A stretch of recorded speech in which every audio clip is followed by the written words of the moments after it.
औज़ुबिल्लाहि मिनश्शैतानिर्रजीम बिस्मिल्लाहिर्रहमानिर्रहीम अस्सलामु अलैकुम वरहमतुल्लाहि वबरकातुहू। सूरह नमल है मेरे सामने और सूरह नमल की आयत नंबर 80 है, पारा नंबर 20 है और रुकू नंबर 2 चल रहा है।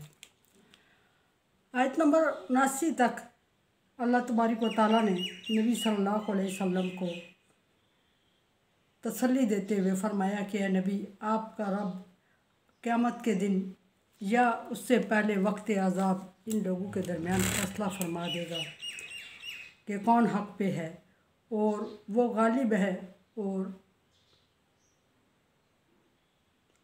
अलीम है। और फिर आपको हुक्म हुआ कि आप हर हाल में अल्लाह पर भरोसा करें, इनकी बातों में ना आएँ और आप सच्चे और खुले दीन पर हैं। फिर आप सल्लल्लाहु अलैहि वसल्लम के दिल बर्दाश्त होने पर कि आप सल्लल्लाहु अलैहि वसल्लम की तसल्ली के लिए फरमाया कि इन्नका ला तुस्मिउल मौता, ए नबी सल्लल्लाहु अलैहि वसल्लम, आप दिल बर्दाश्त ना हो, आप मुर्दों को सुना नहीं सकते, मुर्दों को सुनाने पर कादिर नहीं है।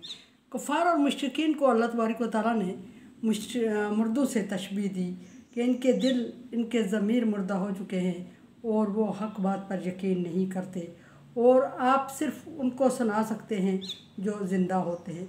ज़िंदा से मुराद यहाँ दिलों का ज़िंदा होना, ज़मीर का ज़िंदा होना मुराद है। चलते फिरते इंसानी ढांचा ज़िंदा नहीं करार दिया जा सकता जब तक कि इंसान का दिल, इंसान का दिमाग, इंसान की रूह बेदार ना हो और ज़मीर बेदार ना हो, जब तक उस इंसान को मुर्दे से तशबीह दी जाती है।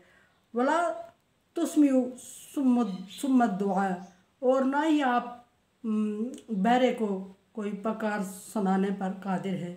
यानी आप जबरन मजबूरी ना मुर्दे को सुना सकते हैं पैगाम हक़ जो आप पहुंचा रहे हैं, और ना आप बहरे को सुना सकते हैं।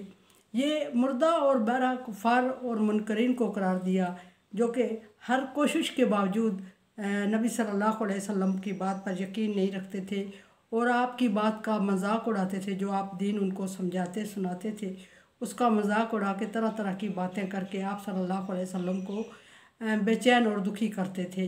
तो जब आप सल्लल्लाहु अलैहि वसल्लम बेचैन और दुखी होते तो अल्लाह तबारक व तआला ने नबी को तसल्ली देते हुए फरमाया कि जिन लोगों के दिल और ज़मीर मुर्दा हो चुके हों, जिनकी रूहें ज़िंदा ना हों, उन पर कलाम का असर नहीं होने वाला और वो सुनने और समझने की तौफीक नहीं रखते। सुनने से यह मुराद वो सुनना जिसका उनके दिल और दिमाग पर असर हो। चलते फिरते सुन लेने से मुराद यहाँ सुनना नहीं है।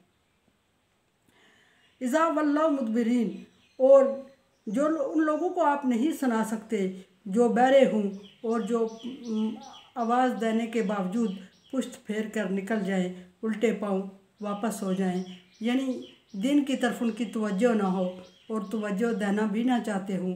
जब दीन की बात सुने तो वो उसको नज़रअंदाज करके गुजर जाए।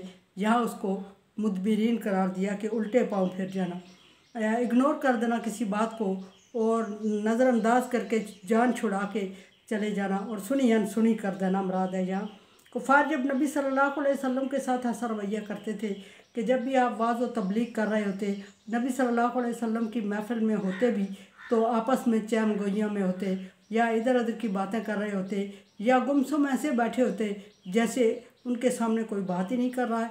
इस तरह का रवैया किए होते तो आप सल्लल्लाहु अलैहि वसल्लम दुखी होते या उठ के चले जाते, मुख्तलिफ बहाने बना के महफिल छोड़ देते।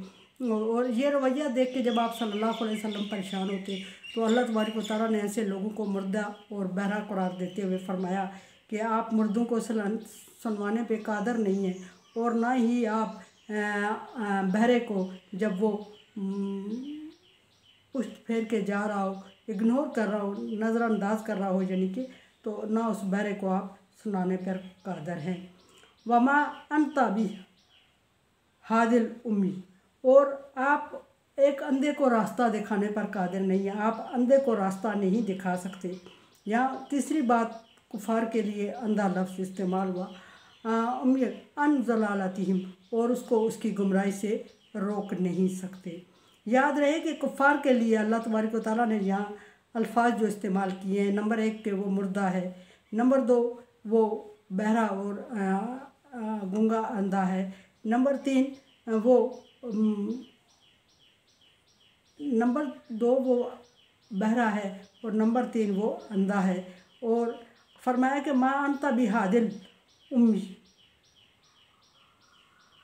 उम्मी अन ज़लालतिहिम, और ना आप गुमराह को उसकी गुमराही से रोक सकते हैं जो कि गुमराही में अंधा हो चुका हो। यानी कि सारा कुछ छोड़ के वो ऐसी गुमराही में पड़ चुका हो कि वो उसी गुमराही को हक़ और सच मानता हो और उसको दीन के मुकाबले में ला रहा हो और आप सल्लल्लाहु अलैहि वसल्लम की बातों को इग्नोर कर रहा हो, नज़रअंदाज कर रहा हो और अपनी गुमराही को सच साबित करने के लिए तग-ओ-दो में लगा हुआ हो। उस गुमराह को आप हदायत पर नहीं ला सकते मजबूरन। इन तुस्मिउ इल्ला मन युमिनु बिआयातिना, आप तो उन लोगों को सुनाने की ज़िम्मेदारी है आप पर, या आप तो उन लोगों को पैगाम सुनाने पर मबूस फरमाए गए हैं जो युमिनु बिआयातिना, अल्लाह तबारक व तआला फरमाने की जो हमारी आयत को मानते हों, हमारी आयत पर यकीन रखते हों, हमारी आयत पर ईमान रखते हों, हमारी आयत को कि उन्हें तलाश हो और वो उसके लिए सुनने के लिए हमातन गोश होते हों, उन लोगों को आप सुना सकते हैं, सुनाते हैं, सुनाने पर मामूर हैं। और वही लोग आपका कलाम सुनेंगे भी और वही आगे तक पहुंचाएंगे भी, वही आप पर ईमान भी लाएंगे और उन्हीं से अल्लाह तबारक व तआला आपको मजबूत भी करेगा। फ़हम मुस्लिमून, और वही मुसलमान कहलाने के हकदार हैं। यहाँ अल्लाह तबारक व तआला ने आखिरी अल्फाज में फ़रमाया कि आपकी ज़िम्मेदारी सिर्फ उन लोगों को हदायत पहुँचानी, राय हक़ की तरफ बुलाना है जो कि हदायत की तलाश में हों। और हदायत की तलाश में कौन होता है और किसे कैसे पता चलता है कि कोई हदायत की तलाश में है?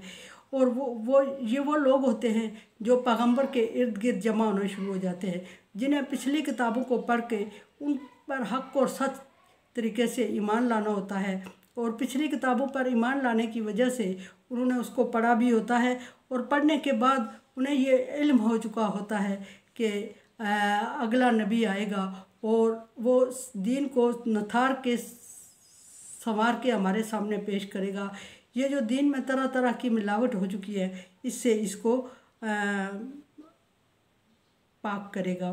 तो वो ऐसे लोग होते हैं, अहले किताब में ऐसे बहरहाल लोग मौजूद थे जिन्हें नबी सल्लल्लाहु अलैहि वसल्लम के आने का इंतज़ार था और आप सल्लल्लाहु अलैहि वसल्लम के इंतज़ार में थे कि आखिरी नबी आएगा, हम उस पर ईमान लाएंगे और वो जो दीन हक़ और सच है अल्लाह तबारक व तआला की तरफ से, जो इन किताबों में जो चीज़ें अल्लाह की तरफ से नाज़िल करदा है वो अपनी शरीयत में बताएगा। सो नबी सल्लल्लाहु अलैहि वसल्लम मबूस हुए तो अहले किताब के बड़े बड़े उलमाए कराम जो कि अपनी किताब पर उस तरह पाबंद थे जिस तरह के अल्लाह का हुक्म था, तो वो नबी सल्लल्लाहु अलैहि वसल्लम पर ईमान ले आए। दूसरी जगह अल्लाह तबारक व तआला ने फरमाया अहले किताब सारे एक जैसे नहीं हैं, उनमें से कुछ ऐसे भी हैं जो ईमान लाते हैं, जो अपनी किताबों पर भी सही ईमान लाए और कुरान पाक का भी इंतज़ार कर रहे हैं और उस पर ईमान लाएंगे। यहाँ उन्हीं लोगों का जिक्र हुआ कि आप उनको सुनाएं जो आप पर ईमान लाते हैं, जो आपकी बात पर को सुनते हैं, जो अल्लाह की आयत को मानते हैं और वो मुसलमान हैं, उनको सुनाएं और उनको समझाने के लिए वक्त सर्फ करें। कुरान समझे, देखे, समझिए और सब्सक्राइब करें और सदका जारिया में मेरा साथ दें। अल्लाह तबारक व तआला का हुक्म तावन अला बिर्रि व तक़वा, नेकी और भलाई के कामों में एक दूसरे से तावन करें। सो चैनल को सब्सक्राइब और शेयर करके तावन करें। अल्लाह।